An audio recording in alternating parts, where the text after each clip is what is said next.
Olá a todos! Hoje, como sugestão de leitura, capítulo 5, itens 28 a 31. Será lícito abreviar a vida de um doente que sofra sem esperança de cura? Item 28. Um homem está agonizante, presa de cruéis sofrimentos. Sabe-se que seu estado é desesperador. Será lícito pouparem-se-lhe alguns instantes de angústias, apressando-se-lhe o fim? Quem vos daria o direito de pré-julgar os desígnios de Deus? Não pode ele conduzir o homem até a borda do fosso para daí o retirar, a fim de fazê-lo voltar a si e alimentar ideias diversas das que tinham? Ainda que haja chegado ao último extremo um moribundo, ninguém pode afirmar com segurança que lhe haja soado a hora derradeira. A ciência não se terá enganado nunca em suas previsões? Sei bem haver casos que se podem, com razão, considerar desesperadores, mas, se não há nenhuma esperança fundada de um regresso definitivo à vida e à saúde, existe a possibilidade, atestada por inúmeros exemplos, de o doente, no momento mesmo de exalar o último suspiro, reanimar-se e recobrar por alguns instantes as faculdades. Pois bem, essa hora de graça que lhe é concedida pode ser-lhe de grande importância. Desconheceis as reflexões que seu espírito poderá fazer nas convulsões da agonia e quantos tormentos lhe pode poupar um relâmpago de arrependimento. O materialista, que apenas vê o corpo e em nenhuma conta tem a alma, é inapto a compreender essas coisas. O espírita, porém, que já sabe o que se passa no além-túmulo, conhece o valor de um último segundo. Minorai os derradeiros sofrimentos, quanto o puderdes, mas guardai-vos de abreviar a vida, ainda que de um minuto, porque esse minuto pode evitar muitas lágrimas no futuro. Mensagem enviada pelo Espírito São Luís, em Paris, 1860. Sacrifício da própria vida, item 29. Aquele que se acha desgostoso da vida, mas que não quer extingui-la por suas próprias mãos, será culpado se procurar a morte num campo de batalha com o propósito de tornar útil sua morte? Que o homem se mate ele próprio, ou faça que outrem ou mate, seu propósito é sempre cortar o fio da existência. Há, por consequente, suicídio intencional, se não de fato. É ilusória a ideia de que sua morte servirá para alguma coisa. Isso não passa de pretexto para colorir o ato e escusá-lo aos seus próprios olhos. Se ele desejasse sinceramente servir ao seu país, cuidaria de viver para defendê-lo. Não procuraria morrer, pois que morto de nada mais lhe serviria. O verdadeiro devotamento consiste em não temer a morte quando se trate de ser útil, em afrontar o perigo, em fazer de antemão e sem pesar o sacrifício da vida, se for necessário. Mas buscar a morte com premeditada intenção, expondo-se a um perigo, ainda que para prestar serviço, anula o mérito da ação. Mensagem enviada pelo Espírito São Luís, Paris, 1860. Item 30. Se o homem se expõe a um perigo eminente para salvar a vida de um de seus semelhantes, sabendo de antemão que sucumbirá, pode o seu ato ser considerado suicídio? Desde que o ato não entre a intenção de buscar a morte, não há suicídio, e sim apenas devotamento e abnegação, embora também haja a certeza de que morrerá. Mas quem pode ter essa certeza? Quem poderá dizer que a providência não reserva um inesperado meio de salvação para o momento mais crítico? Não poderia ela salvar mesmo aquele que se acha diante da boca de um canhão? Pode muitas vezes dar-se que ela queira levar ao extremo limite a prova da resignação, e neste caso, uma circunstância inopinada desvia o golpe fatal. Mensagem enviada por São Luís, Paris, 1860. Proveito dos sofrimentos para outrem. Item 31. Os que aceitam resignados os sofrimentos por submissão à vontade de Deus e tendo em vista a felicidade futura, não trabalham somente em seu próprio benefício? Poderão tornar seus sofrimentos proveitosos a outrem? Podem esses sofrimentos ser de proveito para outrem, material e moralmente. Materialmente, se, pelo trabalho, pelas privações e pelos sacrifícios que tais criaturas se imponham, contribuem para o bem-estar material de seus semelhantes. Moralmente, pelo exemplo que elas oferecem de sua submissão à vontade de Deus. Esse exemplo do poder da fé espírita pode induzir os desgraçados à resignação e salvá-los do desespero e de suas consequências funestas para o futuro. Esta mensagem foi enviada também por São Luís, Paris, em 1860. Queridos irmãos em Cristo, assim encerramos a sugestão de leitura do dia de hoje. Fique agora com os comentários. Até mais, tchau, tchau. Bom dia a todos. Hoje, itens 28, 29, 30 e 31 do capítulo 5. Encerrando o capítulo 5. Legal, né?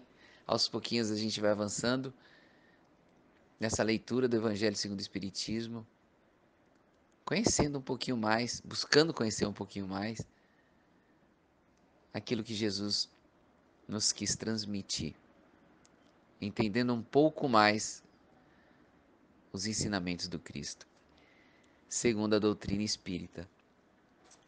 Nesses 4 itens, itens 28, 29, 30 e 31, São Luís nos faz refletir sobre algumas dores, algumas dúvidas que causam dores, tanto nos que sofrem quanto aqueles que estão próximos. E eu gostaria de dividir os áudios, assim, no próximo áudio a gente conversa sobre o item 28.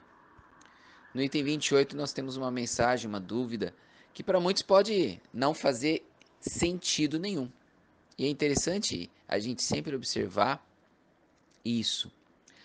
Quando nós temos a oportunidade de escutar alguém que vem até nós conversar sobre a sua dor, nós temos que ter a sensibilidade de saber escutar. E se você não souber o que falar, se você não souber o que opinar, fique quieto, escute apenas. Porque a dor alheia pode não ser compreendida por você, pois você não passou por ela. E nesse caso da questão 28, ela é muito íntima. Como também nós vamos ver aquela questão do item 29, também é muito íntima. É muito pessoal. Porque quem sente, quem passa, quem viveu, entende. E daí a importância de respeitar o raciocínio do codificador, a metodologia que a providência divina, a espiritualidade superior intuiu nosso querido Kardec. Porque é relevante um sofrimento desse?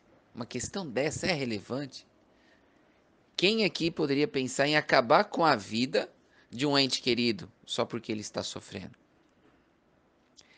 Será que passaria pela cabeça de alguém aqui? Poxa, eu tô vendo alguém sofrer, vou lá e mato ele, termino com a vida dele. É difícil, um ente querido seu. É um ente querido, não é um qualquer. Não é uma pessoa desconhecida.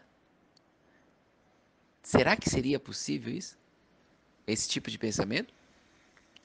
E aí quando você começa a escutar, conhecer, vivenciar certas situações, e você tem várias experiências onde entes queridos de outras pessoas ou próximas a você,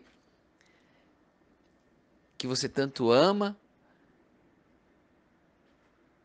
que você tem um carinho especial, um amor profundo, um amor que não tem às vezes palavras para descrever. E aí você vê aquele seu ente querido, você vê aquele teu próximo, tão próximo, que está sem condições de se comunicar, não consegue se movimentar, sentindo dores terríveis, respondendo a você por grunhidos, deixa de se alimentar, começa a parar de funcionar tudo, mas você vê que ele está consciente, que ele está igual a você, só as luzinhas que vão se apagando das suas funções mecânicas do seu corpo. Mas o espírito está ali e você vê aquelas dores terríveis e você não sabe o que fazer. Aí São Luís vem e fala, olha, tenha fé em Deus. Deus sabe o que faz. Deus sabe o que manda para cada um, pois cada um precisa daquilo que lhe é necessário para a sua evolução moral. Respeite a vontade de Deus, tenha fé na providência divina, pois 1 segundo de lucidez desse seu ente querido, 1 segundo desse momento de desencarne pode evitar anos e anos de sofrimento do outro lado.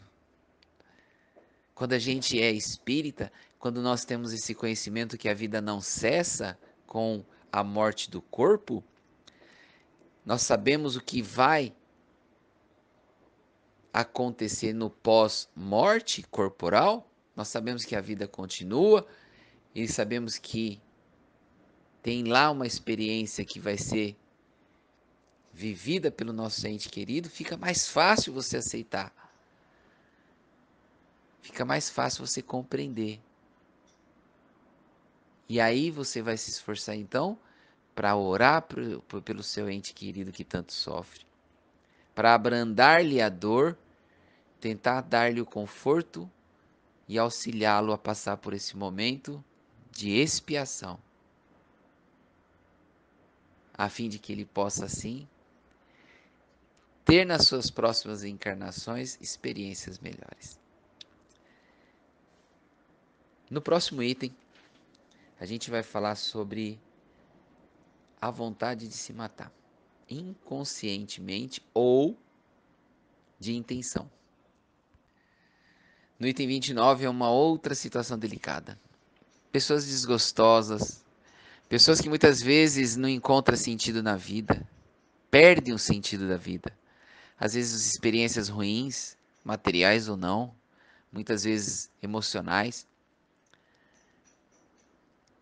Às vezes não é nem por perdas de entes queridos através da morte, mas uma situação amorosa que acabou, um relacionamento, um casamento, enfim, N situações podem provocar um desgosto tão grande que inconscientemente nós possamos pensar, inconscientemente eu estou dando um exemplo, pensar em tornar a nossa vida valorosa, colocando-a em risco por algo que seria nobre. Às vezes você naquele intuito de falar que a minha vida não está valendo nada, então eu vou fazer algo útil, algo nobre, algo maior e coloca a sua vida em risco. Cuidado. Isso pode ser um suicídio de intenção. Cuidado. A intenção do suicídio é a mesma coisa, só foge do momento que você executa o ato. E São Luís vem nos orientar a isso. E o suicídio não é definitivamente a solução para qualquer que seja o problema. Relatos e mais relatos nós temos na literatura espírita. A vida não acaba. E aquele que age assim, que pensa em agir assim, é só ler, é só procurar relatos. A experiência nos deixa claro. Não é por aí a solução. Aí São Luís vem nos orientar, olha, providência divina. Seja submisso à vontade de Deus. Acredite em Deus Pai e acredite na providência divina. Ela tem algo maior para você. E se você quer fazer algo maior pela sua vida, não sabe o que fazer no momento de angústia, no momento de sofrimento, de dúvidas, eu lhe convido. Vá para uma casa de caridade. Uma casa que cuida de criancinhas, de idosos. Vá para um lar de idosos. Vá para um hospital. Comece a criar, a executar atividades que cure as dores de terceiros, que você vai ver providencialmente as suas dores serem simplesmente cicatrizadas. Nós temos relatos na nossa casa espírita de pessoas que tinham dores terríveis, problemas de difícil compreensão, de difícil aceitação, experiências muito ruins, e que a partir do momento do trabalho virou a chavinha, despertaram, compreenderam o quanto é valiosa a vida delas e como as suas cicatrizes haviam sido simplesmente fechadas, curadas, através do trabalho da caridade. No item 30, nós temos ao contrário. Aí sim nós temos um ato nobre sendo executado em prol de alguém. Aí São Luís fala, olha, é nobre, é legal, você sabe que você vai salvar uma vida, você sabe que vai executar uma ação nobre e que você acredita que talvez naquele momento seja arriscado e você possa perder a sua vida. Aí São Luís fala mais uma vez, confie na providência divina. Você não sabe se naquele último instante tem algo ali que vai lhe salvar. Você conhece os desígnios de Deus? Você conhece a vontade do Pai? Não, nós não sabemos. E São Luís reforça mais uma vez, tenha fé. E para encerrar, item 31. Aqueles que aceitam seus sofrimentos com resignação. Essas pessoas, elas salvam vidas. Essas pessoas, quando contam suas histórias, você se emociona. Elas se tornam exemplos para vocês, para nós. Então, se você é uma dessas pessoas que sofre, que já passou por experiências terríveis e que se submeteu à vontade de Deus Pai com resignação e que através do seu exemplo você demonstra o trabalho na caridade, você demonstra o esforço em auxiliar o próximo, você começa a mostrar para as pessoas o quão é valioso vivenciar o Evangelho do Cristo, vivenciar praticando.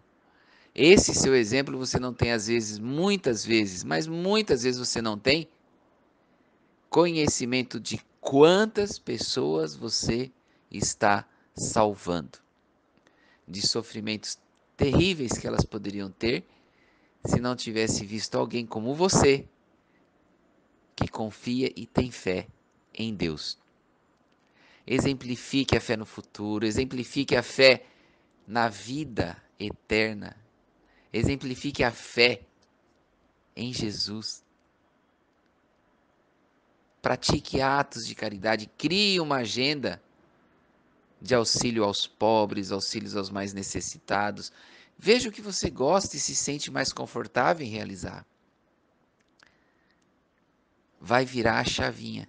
Quando você executa, vira a chavinha. E quando você é exemplo, você começa a receber as bem-aventuranças do Cristo, que o Cristo prometeu já, agora, nessa vida. E é isso que eu desejo para você. Que Deus o abençoe, que Deus lhe dê a compreensão, a coragem e a vontade de virar as chavinhas no seu tempo, sem pressa, sem cobrança. Que você vá compreendendo as palavras do Cristo e que o amor do Cristo vá lhe tocando. E assim você vai vivenciando Jesus. Que Deus o abençoe, tenha um ótimo dia e até a próxima. Que assim seja.